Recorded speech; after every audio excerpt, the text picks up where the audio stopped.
everyone, hope you're all doing well. If there's music coming through, I can't hear it, but if there's some intro music. Anyway, thanks for joining us this evening, Wednesday, 23rd of July, 2025. Hey, look, I'm on time today. It's nice to see you all in the chat. It's been a little while, hasn't it? It's been 3 weeks at least. So yeah, New South Wales school holidays, but school is back in session, so we are back on the air as well. So it should be good. Lots to chat about as always. Thanks for joining us nice and early on the show. I just wanted to, of course, shout out to our sponsors as always: My Car, Tyre and Auto, Hankook Driving Emotion, and also Carlube Data to empower Australia's EV revolution. Thank you, our sponsors. All right, well, let's say hello to our co-host for this evening, of course, the man himself, Mr. Riz Akhtar. How are you, Riz? Hey Tom, good to be on. Lots happened since your last live stream. Obviously, we've been following your videos and your adventures on your break, so that's been exciting. But yeah, good to be back on. I'm sure we've got plenty to talk about. Absolutely. We've got a Bonza show coming up, Riz, as always. Good to have you back. That's it. I think this, let's call it this season. I'm sure I'll be catching plenty of Bonza flights very shortly, which I'm sure the audience will get to hear about in the coming weeks. That's right. Forget Qantas Platinum 1, Titanium 1 is where Bonza's at. I actually just I saw something funny today, speaking of the airline industry. Yeah. Now, there was a Facebook post of apparently a plane was either outbound to Mildura in Victoria or coming back from Mildura into Melbourne. And the photo that Channel 7 took of that story, apparently they had to, it took off and had to land again for whatever malfunction. But the photo that Channel 7 took was of an A380. I saw someone commenting on that saying, didn't know A380s flew into Mildura or back. And I don't even know if Qantas has any A380s in their fleet anymore. I know. I mean, Bonza's grounded the whole A380 fleet now, so... but yeah, interesting the things that media chooses, and I think we might touch on some of the other media related stories later on as well. Absolutely, Riz, for sure. Let's say hello to our regular guest as always, Mr. Roland Lamb himself. Hello, Roland from Zapped AU YouTube channel. How are we? Good, thanks. How are you, Tom? Hey, Riz, and good evening, everyone. Yes, yes. How you been, Roland? You been good? Been good, been good. I've been wondering what we do on Wednesdays these days over the past couple of weeks. You've given everyone a well-deserved break. Yeah, that's right. No, thanks for joining us, guys, and thanks to our audience as well for tuning in after a 3-week hiatus. It's been good to get some rest in, have some time with the kids and so on. But we're back into it, and lots of EV news to catch up with as always on the show. So thanks for joining us. And here is Roland's YouTube channel. Thank you, Jason. YouTube.com/@ZappedAU. Thanks very much. Check out what Roland's up to on his channel. Let's say hello to some of our regular viewers before we kick off with tonight's show. So let's say hello to our members. Hello, Josh. Nice to see you. Hello, Lewis. Hello, Steve. Hello, Route61. Hello, Midge. Hello, Kit. Oh, it's been hailing, looks like, in Melbourne. Hello, Jim. And yes, hello, Murray S. Yes, good to be back. Hello, Jez. Nice to see you as well. We've got 89 viewers already, 4 minutes in, so lots to chat about as always. Alrighty, let's kick off with the big news this week, guys. We know that we had the FSD demonstration in Melbourne a few weeks ago. So it's only fitting that Sydney gets its turn. So let's have a look at Sydney's FSD demonstration, and I think Roland and I can probably share some insights as to where they're driving. So let's put this on right now. I'll just put the volume down just a bit, just in case. Here we go. So Roland, looks like they're probably in Macquarie Street, I would say, right now. Yeah, and then the big loop before you go through towards car park. Pretty much down by the harbour. Yeah, everyone knows that loop. Great, very photogenic loop of Sydney. Back up Macquarie Street. Cross into town now. You can see Circular Quay on the right. No hook turns in Sydney though, guys, so just turn it down a bit. You can see the Museum of Sydney there.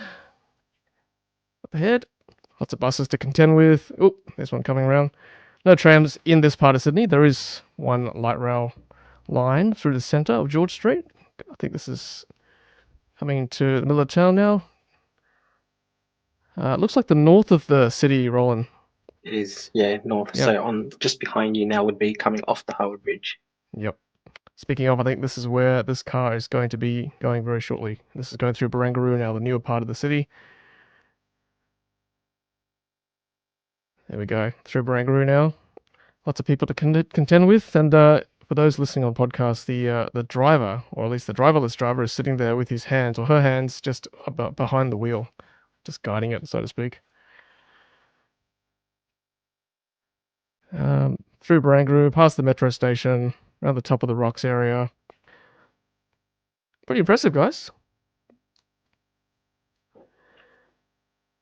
It seems to be And doing everything on its own. it's pretty good. No interventions, obviously. Yeah. It's not, it's not super busy around this part of town, but busy enough.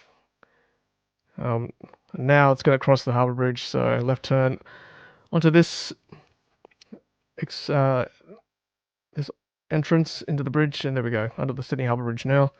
Very picturesque, of course. And there's a lot of road work in this area right now in Sydney, so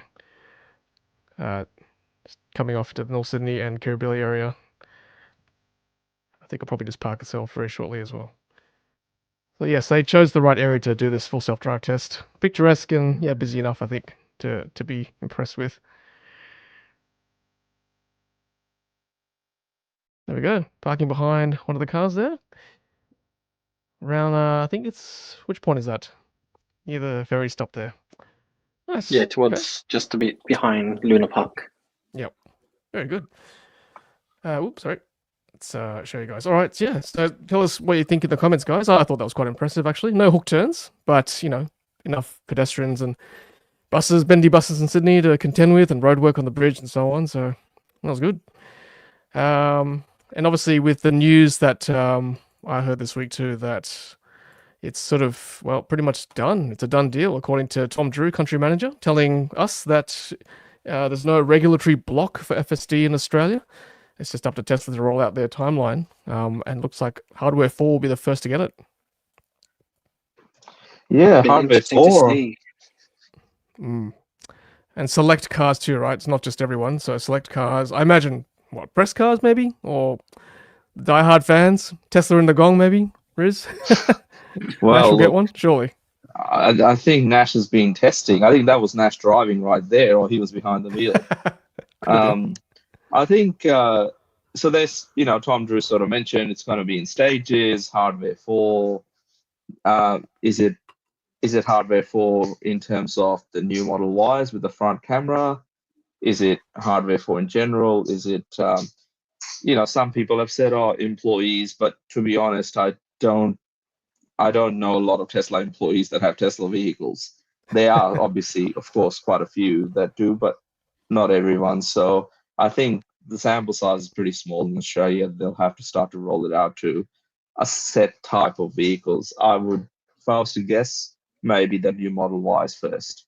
I wonder whether they'll, pre-select customers they can trust. Like, you don't want this to get bad press straight away, right? You want sort of trusted drivers in a Hardware 4 vehicle, state-of-the-art Tesla product before you roll out to the rest of the Hardware 3. And look, there's a lot of Hardware 3 owners out there who've kept the faith, so to speak, and kept their vehicles with FSD on. They were sort of from the very beginning. So you would hope they'd be rewarded for their patience, right?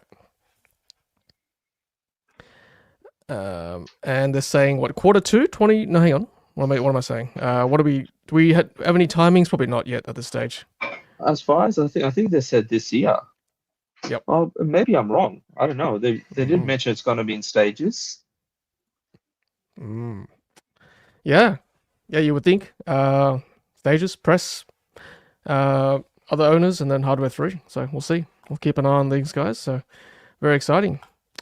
Let's take some comments. Yeah, Ryan's Tesla. I imagine he'd be one of the first, surely. My friend who is legally blind will be super excited. Yeah, that's one application for sure. Well, hopefully when we sort of fine tune this right. Loyal Hardware 4 owners, very lucky. Yep.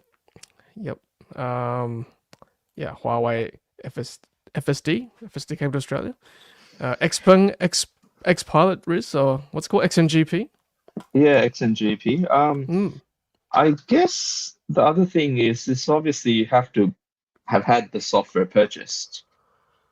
So it would be a pretty limited pool if you're limiting to hardware for vehicles with people that have paid 10,000 whatever dollars to have the software there, unless they've upgraded from there as part of the EAP and FSD transfer offers that have been around recently. So yeah, I think it would have to be more of a broader type of a rollout, and encouraging people to also purchase the software, because if I was to guess, the FSD penetration in Australia will be pretty limited, given we haven't had access to it and it's been a long time coming. Yeah, exactly. Roland, do you have FSD on your car? FSD on the X, so hardware 3 had the hardware 3 upgrade. So fingers crossed that they look after the legacy. I can't believe I'm saying this, but the legacy owners. Nice. If yours is legacy, what's my S? It's like vintage now. It's same. SNX, but we'll call it vintage. That's it. Yeah. Antique in Tesla's terms. Antique, that's right. Antique. Museum. It's gonna be on the Antiques Roadshow shortly. Antique Electric Roadshow. Riz, have you got FSD on yours? No. Well, some can say I'm into FSD. I do a bit of fully sick driving, but not the full self-driving, unfortunately. Riz, surely church on Sundays. What are you talking about? You're trying to sell your car, Well, that's right, but Saturday night, though, on Chapel Street is a different story. Hectic. That's it. Yeah, Shadow Cat, it's a collector's item. That's it.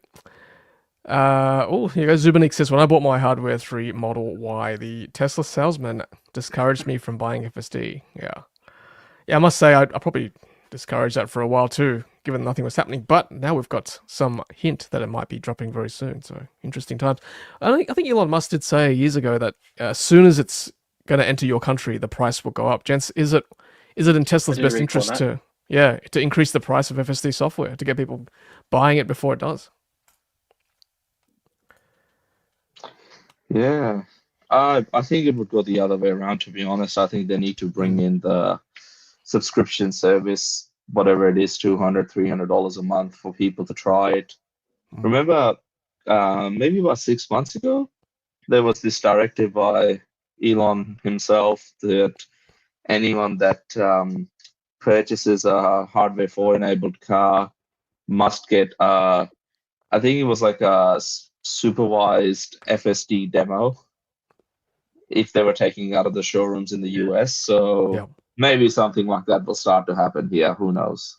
Yeah, exactly. Yeah, well, I'll try and get my hands on a hardware 4 and just do a 10-hour broadcast of FSD going around Sydney. So stay tuned, everyone. Good live stream. Oh, yeah. That's if the 5G can keep up around Sydney. Here we go. Jim says about a month ago, there was a Tesla with extra cameras on the roof parked in Macquarie Park. Probably not LiDAR, I would say, given it's Tesla. I thought it might have been a Google vehicle, but no markings. FSD tests? Maybe. Lewis says, saw a video of the new BYD Dolphin. Only BYD on the back, arriving in Colombia with God mode. Ooh. God's Eye, right? Yes, the God, what do they call it? God's Eye. God's Eye. Yes. Oh, look at this. Leon says, Xpeng removing XNGP hardware in 2025 models. Interesting. 2026 will be quite a contrast to Tesla. I mean, to be fair, you have to buy the FSD software as well first. It's not included with the vehicle, so be interesting to see. Yes, God mode is in God's mode is in Doom. It is too. How funny. Man, that's a blast from the past. Doom. All right, let's keep going with some more Tesla news, gents. So we've got Roland. We've got interesting self-serve test drives from preferred partner Smash Repairs. That's a first. Yeah, that's a big one. So Bodytech Automotive is a big one in the Hills district, and I think it's pretty much the only one in the area off the top of my head. And very interesting marketing tool, right? So in the Hills, I've made a couple of videos recently. We've got Geely that's just opened up. We've got BYD that's opening up very soon. The signs have come up. Geely's already open. Then what else in terms of dealerships? Volvo is closed. Audi's also just opened. Genesis has opened, and now without even opening a dealership or showroom, they've pretty much enabled the same thing, but self-serve. All they need to do is leave one or a couple of cars there, and that's it. They've penetrated the market. It's self-serve, and I'm sure, it to me, it's very smart because it says here, use the Tesla app. So they're already trying to get you in, right? So as soon as you do all of that, it's really showing you the simplicity. So well done. Yeah, and you can see all the Teslas being serviced and fixed up at the same time at the body shop. Yeah, interesting. Yeah, I've never seen that before. Any OEMs using a body shop to do test drives. That's definitely innovation. Yeah, Daryl. Hello, Daryl. Received the same email. Might have to test it out since I'm in the hills too. Hey, nice to see you, Daryl. Yeah. Looking forward to seeing the BYD Castle Hill soon. Interesting. Good question, Carl. Curious to know how insurance companies feel about self-drive or the future thereof. Very good question. I mean, technically, this FSD is still level 2, right? You still have to keep an eye on it. It's not sort of, I don't know. There's less interventions, but I think technically, gents, if I'm not wrong, it's still level 2 autonomy. FSD? Yeah. Or 2 plus. I think plus. High 2s, maybe. Something there. But I think from the insurance side, I think cost-wise, it'll come under the cost of the vehicle. And then I think ultimately, at least in the near future, until it's unsupervised, it's definitely the liability still on the owner. Well, what was that thing recently about BYD claiming that in China, if their vehicle with God's eye hits something, they are liable, and then there's a clause like under very few conditions. But yeah, generally speaking, the liability is the big question mark. Now, Roland, if I'm not wrong, I know a lot of the insurance premiums, you go down to the bottom of the thing you buy, it says, extras, right? And sometimes Tesla's got FSD or, self-drive extra you got to pay on top of. I remember when I had FSD on the Model 3, I had to tick that even though it didn't have that capability. So I don't know how much extra that would be. I'm sure that insurance companies will clue on. Yeah, it depends on the insurance company and whether or not they rate it or not. So I think at this point in time, I don't think there's really many, if any, off the top of my head. But they probably want to know if there is additional options there, because they need to start to understand whether or not it's part of the car physically versus like you're adding a bull bar to the front of your SUV as an example versus software. Yeah. So there'll probably be changes within the next couple of years for sure. Definitely. It will disrupt that for sure. All right. We'll obviously keep an eye on that on this channel, guys. So stay tuned, stay subscribed. I'll show you guys what's going on later on. All right, let's push on. And Deepal E07s. This is a Facebook post that's Roland has screenshotted for us. Cormac's actually from Deepal or Inchcape, Australia himself. So this is straight from the horse's mouth. So he's saying that I can personally confirm that the first batch of the Deepal E07s, call it what you will, multi-truck, Chinese Cybertruck, SUV, built loaded on the water. We're just as excited as you are to see these prepared for first customer handovers late August or early September. Second batch not far behind. Riz, any guess as to how many are on that first batch? Are these going to sell well, these things? Look, well, I have heard some people that have pre-orders on them. So, I mean, I wish them all the best that they do sell quite a few. But if, from what I can sort of gather, hopefully if they have, 200-300 across 2 shipments heading to Australia, that would be a good start. I mean, we've seen the Deepal S07 has had mixed sort of reaction since it's launched, and the S05 is, still a little bit away. So yeah, I think that's starting at 65,000 plus on roads. They've got a few people interested. Yeah, I mean, 65 is not too expensive. Like, most mid-size SUVs are sort of high fives. So for a bit more money, you get like quite a large tray out the back. I know it's not a true ute, but it's still quite versatile having that tailgate out the back, and it's still an SUV, right? It's still dual cab and whatnot. So Yeah, not a bad vehicle. Had a chance to drive this on the track in China, but not on the real roads yet. So yeah, I'd be curious to take one out for a spin in Sydney for sure. They don't look too bad actually, guys. I mean, especially in that silvery color, looks a bit Cybertruckish from the front and the back as well. Definitely turns heads. Definitely. It looks like an SUV from the front, bit of a party out the back with the tray. So could be interesting. Yeah. 800-volt architecture, roughly 90 kilowatt hour NMC battery, real quick fast charging speeds, quick acceleration. Obviously, Tom, your video, I think it was earlier this year when you were over in China, I think Chongqing, having a look at these. So yeah, it's really cool to see, and I guess they're finally coming, so should be good to test them on local roads.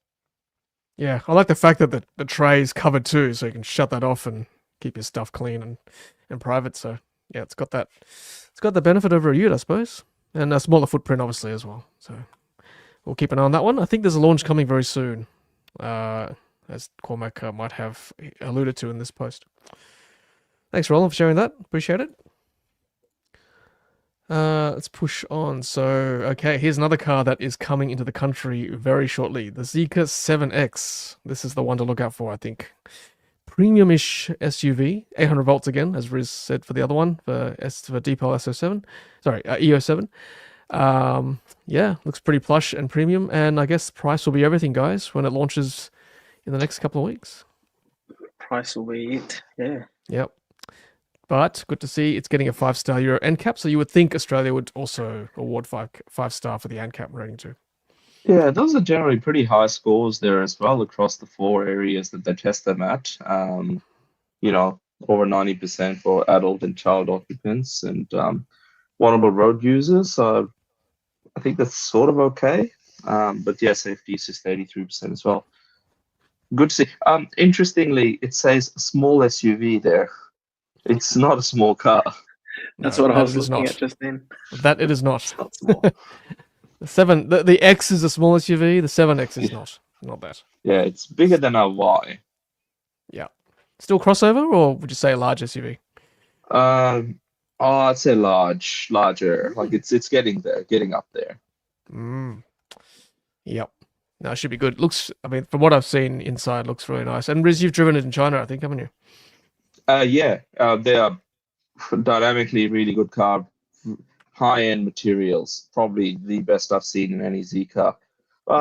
Maybe 009 actually is a little bit better because obviously it's priced the back seats anyway. But this all round, they've done a really, really good job with it, and it looks awesome in person. It also has the golden battery, which is their special LFP battery that charges, I think, 10 to 80% in just over 10 minutes.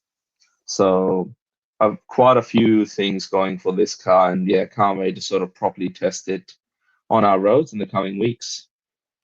Yeah, so I just looked up the length of this car, 4.82, Model Y is 4.79, and the IM6 is 4.9, so somewhere in between the two cars. Yeah, so I'd probably class this as a medium to large SUV. In fact, I think it's probably the same as the C-Line 7 in terms of length anyway. Let's have a look.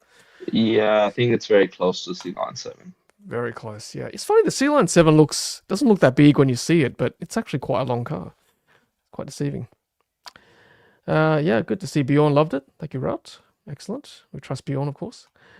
Leon says we need more beautiful, amazing small EVs in diverse qualities. Yeah, bring on the Dolphin Surf, Firefly. Bring on the Xingyuan, the Geely Xingyuan. That's a good one, I think. That'd be a good one. Beyond for 22 banana boxes, apparently, according to Daryl for the Zeekr 7X. That's pretty good. Nice. The one who knows says in Hong Kong the standard right-hand drive is equivalent of about 52,000. Can we see sub 60 in Australia? Oh my goodness! Can you imagine if it was sub 60? That'd be sweet. Jeez, if that's look, I'm still hoping that it's 65 grand starting price. But yeah, anything around 60 would be amazing. But it's a lot of car. Like there is, if you look at what's out there on the market, and C-Line 7 is a nice car. The G6 is a really nice car as well. This, I feel it ticks quite a lot of boxes, particularly when it comes to the fast charging speeds and the choice of materials, and yeah, just the fit and fit and the dynamically. I think that's one thing that lets generally the Chinese SUVs down, where when you get them onto the road, they're geared more for comfort. This I think has a pretty good balance of comfort, but also is dynamically not too bad. I really like the way the X drives, the Zeekr X. Actually, I think they've done a great job with that suspension. So hopefully the 7X will be in the same vein. Whereas you're right, Riz, the BYD, the C-Line 7, great package, but yeah, the dynamic is just not quite there in terms of stability and efficiency too, right? So yeah, we'll see what it's like for the 7X. Stay tuned, everyone. Should be good.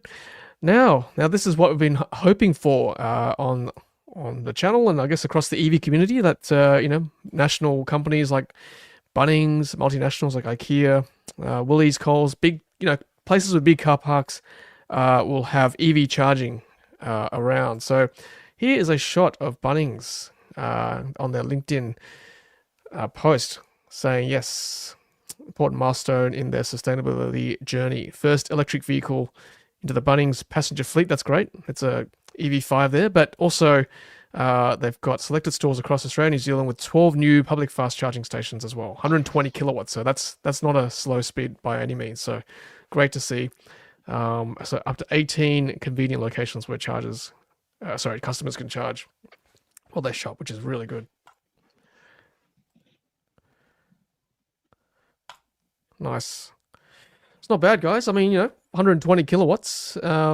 You could potentially top up and get a snag or go in there and pick up some chlorine for your pool or whatever you need. It's pretty good stuff. Yeah, it's Schneider units, I think. Some of them were Schneider units. I don't know if it's all of them so far, but hopefully this means a national rollout is coming. I also quite like the fact that in Australia we have bypassed what UK went through with Tesco and Asda, where they had free charging, which I think is a silly idea. So I'm glad that we're not doing any of that sort of free charging business at a lot of these retail stations or retail sites. I mean, hopefully in the next 6 to 12 months, we will have charging cables, chargers. I know some limited Bunnings sites do have that, but hopefully we'll see that across the board. And as I mentioned a couple of weeks ago on the live stream here, that I was at my local Bunnings and I saw an automotive section. So they are starting to trial out and maybe get into a little bit into super cheap auto and Repco space. So the more they do that, the better it will be, I think. Yeah. I've always thought Bunnings should sell eggs, bread, and milk, and maybe instant noodles. And I think, you'd have a lot of people going there to pick up those kind of staples. Yeah. You need to put it in the Outback section, like the barbecue section. Oh, Perfect. yeah. As some the sausages. people in their big four-wheel drives come in, what do I need to go camping? Eggs, noodles, some camping gear. You're sorted. Bait. So sorted. Liquor license? No liquor license. Leave that to Well, they do Liquorland. have cafes. They do have cafes. They do. Right? So Bunnings do have cafes, and obviously the sausage sizzles at the moment are, supporting the local communities. But maybe in the future we're going to have a special vehicle to sausage section. That's right. That's it. Vehicle to barbecue, right? Yeah, Shadowcat chocolate. I agree. Yep. Yeah, here we go. I'll just put up Daryl's comment here. Was at Zeekr Sydney on the weekend. The salesman said it starts at 65. Ooh. Saucy. Nice. Yeah, Leo, that's right. Zeekr is now Geely. I think they've now been swallowed by Geely, so they've been delisted from NASDAQ as well. Well, will be delisted very shortly. So Zeekr is Geely. Geely is Zeekr. Interesting. What's Lincoln Co then? Lincoln Co is Zeekr is and Geely. Geely. That's right. Both. That's right. Pick both. Pick any. Correct. Yeah, watch this space. Leon says Bunnings need to sell a portable barbecue that powers on 12-volt outlet. Yeah, or just V2G. Yeah, well, V2X. Get those EVs cooking. All right, let's keep going, guys. So that's Bunnings, and Roland, thanks again for this post. So yeah, that's right. Tesla Superchargers have changed some of their idle fee terms. So now I think if you stay for more than 5 minutes, your charge point or max charge still a fee with more than 50. I think our congestion fee is busy and your vehicle is above. I would expect certain. So. Tom, I think you're cutting out. I still Bonza Wi-Fi. I think Tom's coming back. Bonza. Starlink. Can you hear me, guys? It's a bit windy in Sydney. Yeah, it's a little bit robotic. But... Alright, let's give it a second. Back. Okay. Cool. Okay, go on. I'm keep Still a little bit fuzzy. It's like dial-up picture at the moment. Oh dear. All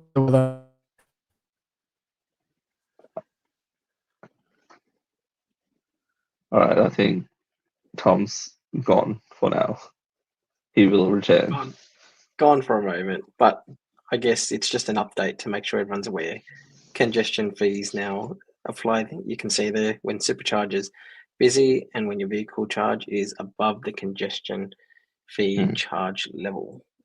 So they're constantly updating. They used to have flat fees, then they introduced sort of like your peak and off peak, and then added Supercharge, like the cap to say that if it's busy, they want you at 80% automatically, even if you've set 100%, and always iterating.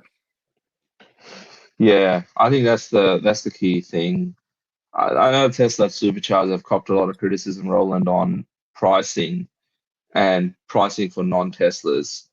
I get that in the beginning when they were trying things out, it was a little bit expensive, but I find a lot of the, charge your non-Teslas are, those sites at certain times are so much cheaper than EV Networks or any other sort of ChargeFox sites. So yeah, if anyone that's interested, do download the Tesla app and have a look when there is cheaper rates, because you never know where you're heading. You might have a supercharger site with that's open to non-Teslas and you're paying, less than what you would pay at a EV or ChargeFox site, which, at times can be quite congested, particularly in busy periods. So that's it. Just on a slight side note, Roland, while we wait for Tom to come back, I heard from somebody last week that they had purchased a Tesla Model S, a 2016 Tesla Model S from a dealer.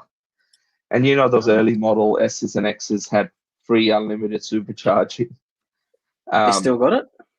Well, the guy asked the dealer and said, hey, has it got free charging or supercharging? And the dealer had no idea, and he said no.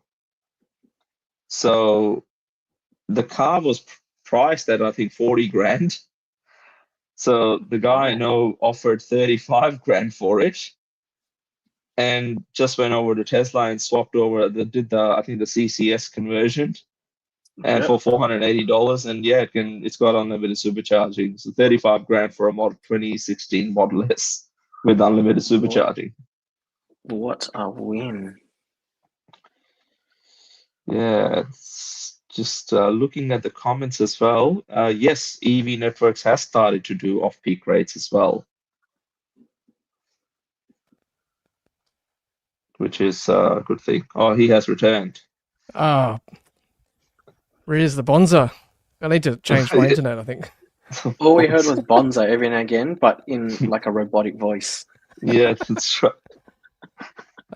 Titanium 1. D2. That's right. Titanium 1 doesn't count for anything these days, unfortunately, with frequent flyer miles. That's all right. Sorry about that, guys. I am back. Yes, thank you for filling in. Yeah, what was the congestion fee? So it's just the percentage, right? I assume. Most likely You start percentage. charging. Didn't say specifics, but Yep. it was just we were just saying that always iterating, Yep. doing something new. You know, from the time you had a flat fee all the way through to setting 80% caps and then introducing all of these other fees. Mm. That's it. It's a way to get around congestion, right? As opposed to just going, what do? We need more chargers. No, just sort of use the resources that you have. Yes, I know. Sorry, 1 frame per minute. Getting sort of 90s flashbacks with rebooting the modem. Unfortunately. Yeah. All right. Yeah, I'm with Superlink actually. Is it Superloop? Superloop, which is yeah. Maybe it's just the bandwidth. Don't know. I think some people were also mentioning that I think the kids might have gotten onto Call of Duty or It better not another be. game. School's restarted. It better not. Yeah, that's Have a chat with them later. All right, let's keep pushing on. It is windy out there, so always when it's windy, it kind of dies too. Lost my spot. Here we go. Share on screen. Here we go. What have I got here? So this is New Italy. This is Alex charging there. Pretty cool setup. I think we talked about this last time. And it's a cool solar panel on top with V4 chargers that are open to everyone. So good. I didn't stop here on the way to the Gold Coast because I had a lot of charge already, so we just drove past. But yeah, great spot if you sort of need a top up on the way up. Yeah, on the way to the Gold Coast, 2 charging stops. Pretty impressed. Yeah, I think it's now equivocal driving to the Gold Coast versus driving to Melbourne, I reckon, with the roads all done up. There's only 2 more choke points, I reckon, Newcastle and Coffs Harbour. And once those 2 bypasses happen, it'll be a very smooth ride. Ooh. Yeah. Nice. Yeah. Mooney Beach is a great stop. And yeah, Tari's a funny one. It's on the side of the roads. It's a bit busy, but the shops are very close by. So yeah, check out my video if you need information. Yeah, and look, pricing, guys. I mean, I was concerned I'd be paying more at Superchargers, but honestly, like 72 to 73, 74 cents at a Supercharger versus EV or ChargeFox, which is pretty equivocal. So I think, for the same price, you might as well go Tesla. What I'm finding with EV network chargers is, yes, they're opening up quite a lot of sites, which are awesome. But even the 150 kilowatt sites where you're paying over 70 cents a kilowatt hour, sometimes you get there, nobody's charging, and you've got, let's say, 4 bays, so 2 separate chargers, and you're getting, like 70 kilowatts, and you're paying 73 cents a kilowatt hour. Yep. So, when those sort of things, and you can't sort of, you're charging for 150 kilowatts, but you're not delivering 150 kilowatts charging speeds at 73 cents a kilowatt hour. I think once those sort of networks start to pick up their game, there'll be some healthy competition. At the moment, I think it's sort of, give or take, especially if you've got Tesla Superchargers all the way. If a non-Tesla, then do keep an eye out on the app as well, because you do have access to cheaper pricing at certain times of the day and generally more availability. And you're right, it's not advertised well. Like we stopped at Thromster on the way back, which is on the hill there at Port Macquarie at the service stop. On the ChargeFox app, it's advertised as 180 kilowatts. No way. We got 80 at the most, and we weren't power sharing or anything. It's just like our stall. So yeah, they need to get that right for sure. And the Volvo EX90, I know it's a big expensive car, but it was getting 230 kilowatts for a 400 volt vehicle. So I was pretty impressed at a low state of charge. It's good.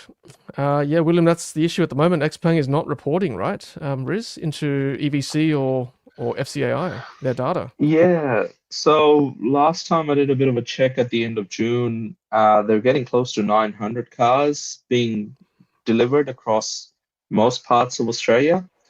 And it's not huge amounts given the amount of sort of marketing and efforts that have gone into that particular product with all the shows, but hoping that things will change once they start to get some new product out as well in the coming sort of 6 to 12 months. But yeah, I really hope that, I think Xpeng is a good product, and Zeekr, of course, with the Zeekr X price drops, we did see a bit of an uptake in June. Let's hope that trend sort of continues for them. And then Zeekr 7X, of course, will sort of take over. And I think that will probably end up being the best seller once they start the deliveries of that car, if priced right. If the price is right, correct. So, yeah, so hopefully Xpeng will start reporting for sure. Boost our, our monthly new car EV data as well. That'll be good. Probably should thank our sponsors. Let's do that. So let's thank our sponsors. Let's see. Sorry. Where is it? Here we go. Thank our sponsors, My Car, Tire and Auto. Thank you very much. Thank you, Hankook, Driving Emotion, EV Tires, and thank you, Carloop as well. Data to empower Australia's EV revolution. Thank you very much. Now, speaking of access to all superchargers will help sales for Xpeng. So I've got this very interesting map, which one of our viewers shared with me. This is open access too. So if you want to, no, not that one. This one, if you want to see which superchargers the Xpengs are compatible with, here they are. So there's 5 tested in Australia at the moment. There's nothing here, I think, on the West Coast. Yeah, so pretty much in New South Wales. So you could, again, drive to Melbourne at the stops that we tried in Yass and Albury. Apparently now they've been tested with the new software update from Tesla. So you can drive your Xpeng across the state and up north as well. We've got, I think that's Taree, and yeah, that's Taree, and this is Raymond Terrace. So you can at least drive a bit of the way up the coast as well from Sydney.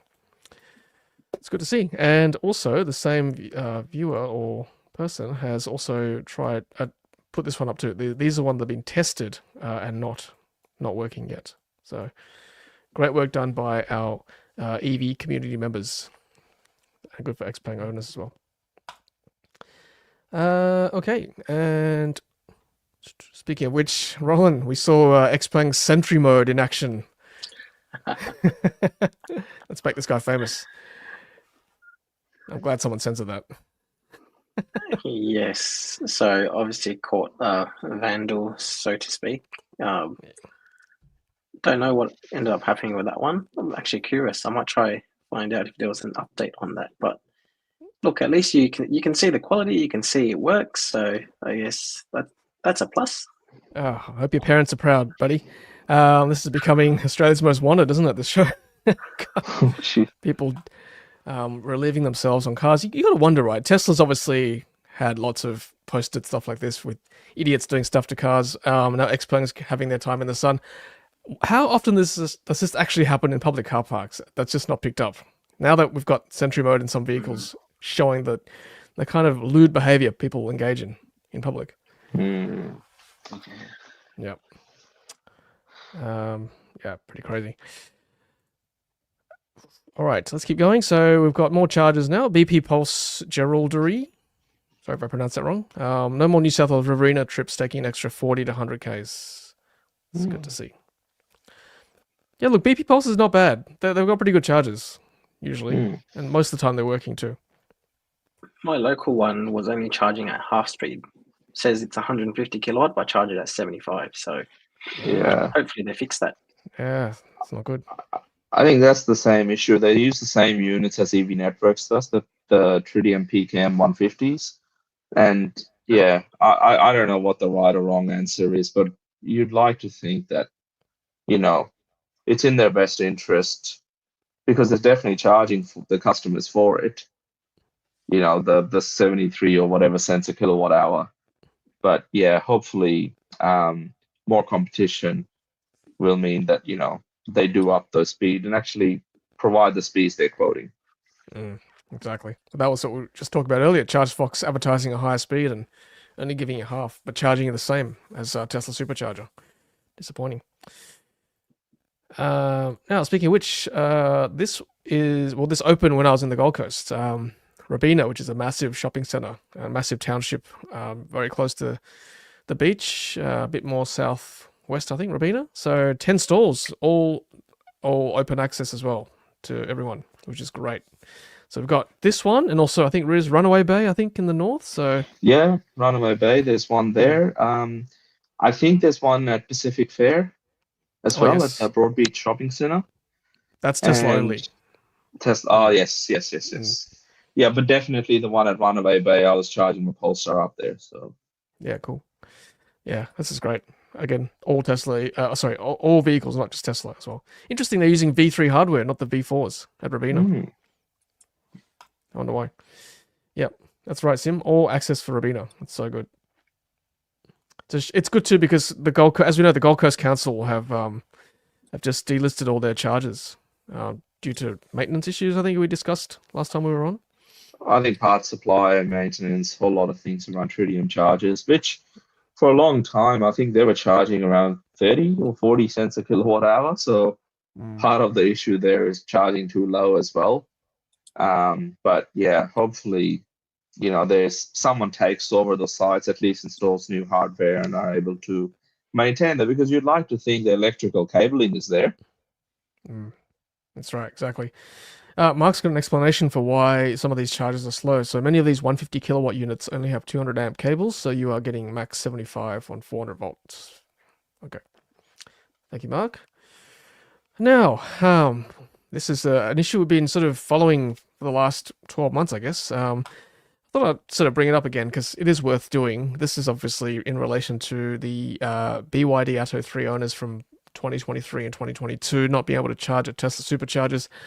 So this is an email from Eddie, one of our viewers. Happy for his email to be shown like this. He was fine with that. And then the response from Ashley from BYD was, "Thank you for your email and welcome to the BYD Automotive. At BYD, we take pride in our battery technology leadership and are committed to ensuring broad charging compatibility. To address access to Tesla V3, V4 chargers and enhance charging flexibility, BYD has developed a retrofit charging harness. We expect it to arrive in Australia shortly, after which it will undergo testing and validation. Once it meets our high standards, we will make it available for customers who require it. This will be an optional upgrade. While we're still finalizing pricing, we are working to keep the cost as low as possible. Extended range first and then standard range." So this is from last month. So, I mean, there's some progress. I've heard people have seen this already. So it's not a new email, sort of a pro forma kind of reply. But Riz and Roland, I mean, this is something that they really need to sort out. Seriously. It's been too long. Yeah. They should have adjusted, kept. I think it would be better to be on the other side, to be proactive, acknowledge the issue and then sort it out. Yep, that's correct. Yeah, would put a lot more trust, in my view, in the brand. Yeah, a lot of frustrated owners, and rightly so. The early adopters, from BYD, and they're getting treated like this. It must be hard. Must be hard for them. I think this is a challenge, right? And I'm really sort of happy to see all these new dealerships that BYD is opening, going all around the country, and new products coming out, and all of those things. And there's some awesome stuff that they're doing. But this sort of stuff, it actually hinders me from recommending the brand until we have some sort of a proper fix around these issues, and also servicing and other things that go with it. Now, hopefully, if BYD's taken over the operations of EV Direct, maybe things will change. They have to change. You can't grow and be as big as BYD wants to be in Australia. Last week, I think they delivered the 60,000th car in under 3 years since delivery started. And they have huge plans. The founder was here, the chairman was here, talking about how key and how big of a market Australia is and how important it is for them. Look after your early customers. I think that's the bottom line. It makes it very hard to recommend a product if the service and other things, like this email's been recirculated multiple times over the last couple of months.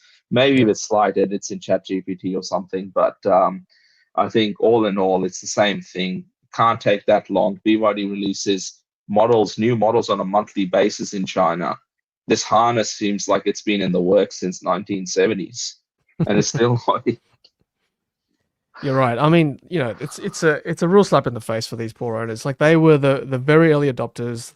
They had trust in the brand when it first came to Australia. No one knew about them. They'd done the research. They bought the car in good faith, and to be treated like this, I'm not an Atto 3 owner, but if I was, I'd be pretty upset. right about now. You know, it's 2025, 2 years on since, possibly 3 years on since you bought your car.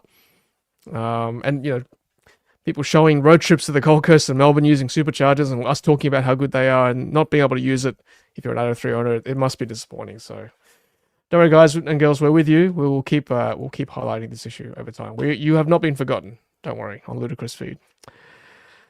All right, let's keep pushing on. So this is interesting. So this is New South Wales government funding round for curbside chargers. I've seen a lot of these around Sydney. These are pretty cool.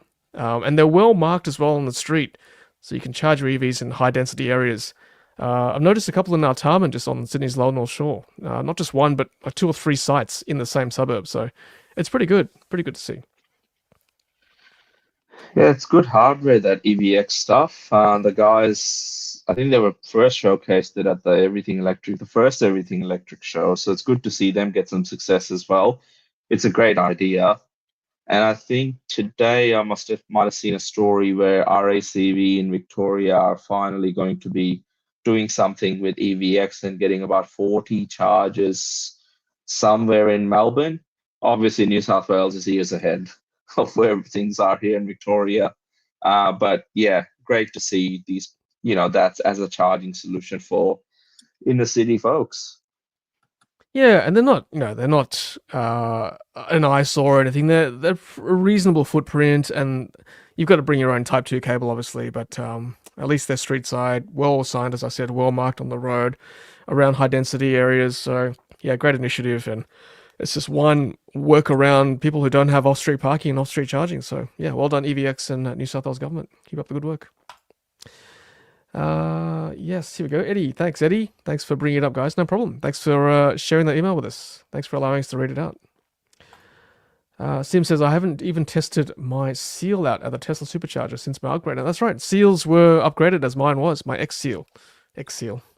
Yeah, before I sold it. But it makes a huge difference. You can charge at Tesla Superchargers that are open access. If it rolls out like the seal, people will be upgrading before the announcement is made. That's right. Yeah, and if it's at a cost, why the delay? You know, it's not like they've got to warrant it. If they're charging a fee for it, surely they should just roll it out, get it done. I don't get it. It's been too long. All right, let's keep going. So, more chargers. Great to see. More Tesla Superchargers. This is one in Mount Sheridan. I think this is near Cairns, I believe. So that's quite far north. It's good. Might have to do a Wonder if road. you have the solar roof.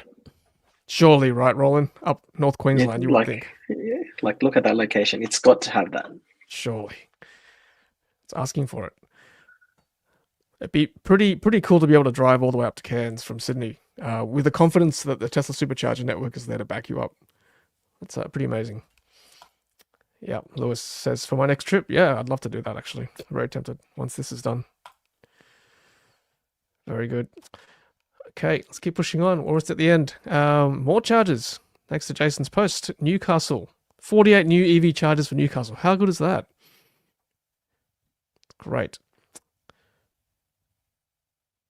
Newcastle is certainly becoming a bigger city in New South Wales, so great to see more EVs coming up. EV chargers and EVs too. Great.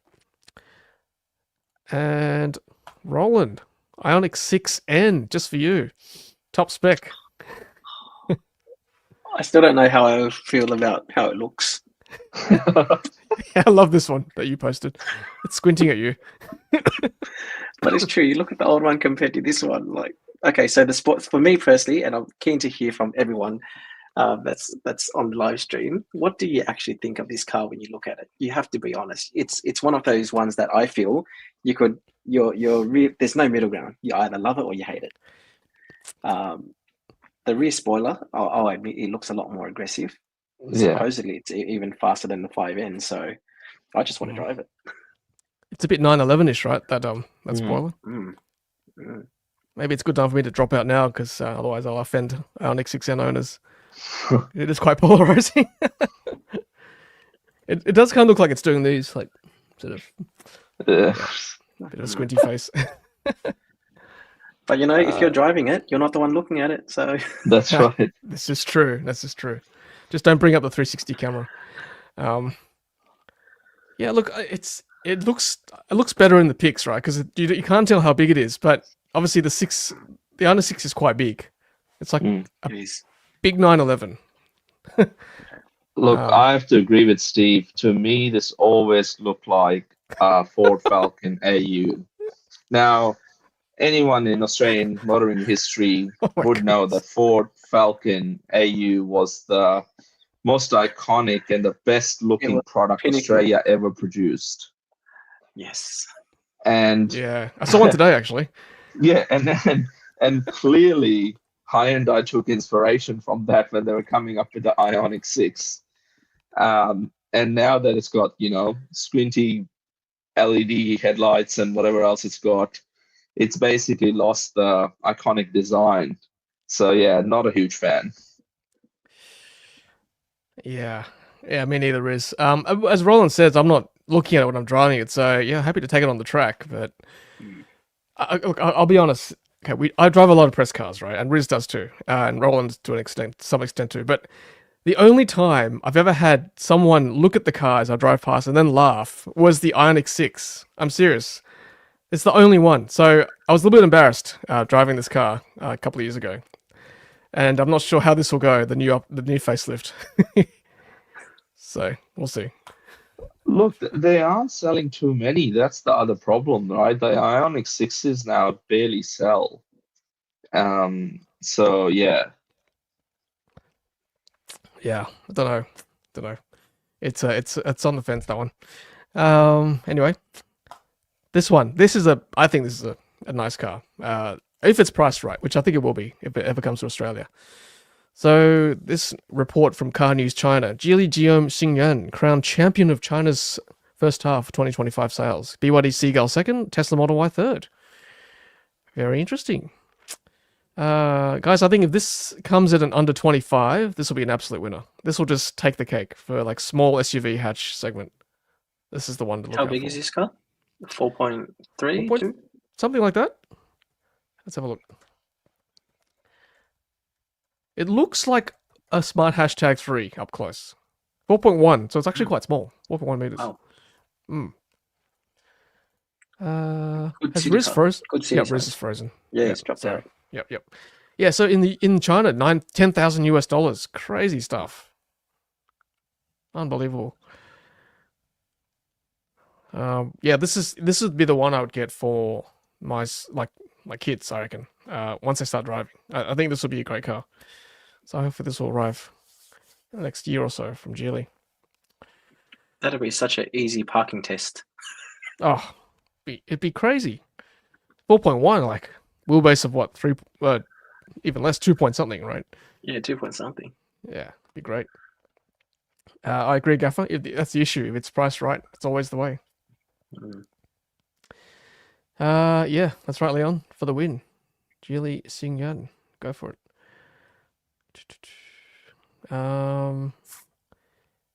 Indeed. Yeah, Bonza Internet, me and Riz tonight, just letting us down. Lewis says, like my Yaris, parking perpendicular and parallel parking. I've seen a smart car, the original ones, not the smart hashtag, what the smart, I think it's called the smart for two. I've seen them park, like that. 2 cars like that in one spot. Yeah, exactly. Yeah, keen to see if global market versions get better batteries, engines. Yeah, probably bigger nose too, right? Like the Dolphin Surf, just a bit of a mod for the what do you call it? For the export market. Oh, hopefully not Roland next. No. Surely Roland's got fiber to the node in or fiber to the premise in the hills. Surely Roland. Yeah, we had that upgrade a while back. Oh, so sad. I've still got coaxial. It's disappointing. There he is. Bonza is. Look, I think Bonza's confiscated my laptop. It's died. So I had to come back with my phone. We'll see how long this lasts. The AFP knocked on your door. You're in trouble now. They did. They were looking for some files. I said I didn't have them. Someone got offended with our Ioniq 6 teardown. So. Okay, so MG, or I am presented by MG, is now in the UK. There we go. Back to the mothership, as Riz says, motherland. Motherland. Yep. This IM6 is huge, 4.9. It's quite a big car. Yeah. Yep. And this will be officially launched pretty soon in Australia as well, so stay tuned, everyone. Someone asked earlier, 7X or the IM. I guess, yeah, I think the 7X looks a little bit on the tougher end, but the IM is also a very, very nice car. So yeah, might be good to do a side by side, Tom. Yeah, and drive it too. I think the driving will be the one that decides, right? Yeah, we'll see. But yeah, the MG looks quite nice from the shows that I've been to and seen them at in China as well. Okay, let's finish up, guys. Couple more things. One more thing, actually, Jason. Just a public service announcement. So in New South Wales, full electric and hydrogen cell electric vehicles can use T3 transit lanes until June 2027. So that's 2 years from now, basically, which is great. I always forget that in traffic. I should take advantage of that more often. I use it when I drive to the city. It's the Yeah. best. Coming out from the hills, you go on the M2, get the left lane after the tunnel, and you just fly through at the legal speed limit. Of course, legal, Roland. If you see an Ioniq 6N tearing down the M2, that'll be Roland going at 100 Ks. Too funny. Yeah, no, it didn't finish, Gaffer. It's still on. It's still good. It's been renewed, which is great. Grant test drove the IM6 this week. Excellent. Oh, Great. Very good. great. Lewis says in Bogota, in Colombia, you can use your EV on no car days. How funny. Be great if we could use bus lanes, actually. That'd be quite good. Alrighty, gents. That might be it for tonight. Thanks for joining us, as always, Riz and Roland. What's up? What's coming up for you guys this week? Riz, we'll start with you. Not much. I've got the Smart #3 driving at the moment after a while. I think it's nearly a year since we had the launch. Nice car, Tom. I have to agree. It's quite good in many, many ways. And aside from that, just doing a bit of this. I might have more to share possibly on the next stream as to what I get up to in the next a week or so. So stay tuned for that. But yeah, Roland, what are you up to? This week I just returned the Model Y rear-wheel drive yesterday. Had that for a week. It was my first time driving a rear-wheel drive spec, the entry-level spec. Entry level. The Povo spec. It was much better than I expected, I'll be honest. Yeah. Nice. And yeah, this week just finishing the content, but next week I am picking up Genesis. So the new GV70. Wow. Nice. So Electrified. keen to see how that is. Yeah. Very It's good. a lot of money, but keen to see how it is. Exciting. Very good. Well, thank you, Roland. Thank you, Riz, for joining us. Next week might be a different time. I'm not sure if we're allowed to say what's on next week yet, Riz, but there is a special event next week, so I might have more information for you then. But it might be a Thursday night because of that event. So otherwise, thanks everyone for joining us. Thank you for all your comments and your chats that I can see there on the screen as well. Much appreciated. But yeah, thanks very much. Have a great week, Riz. Have a great week, Roland. Have a great week, everyone. We'll see you then. You too. Have a good night, all. Yeah. Have a good night. See you later. Bye.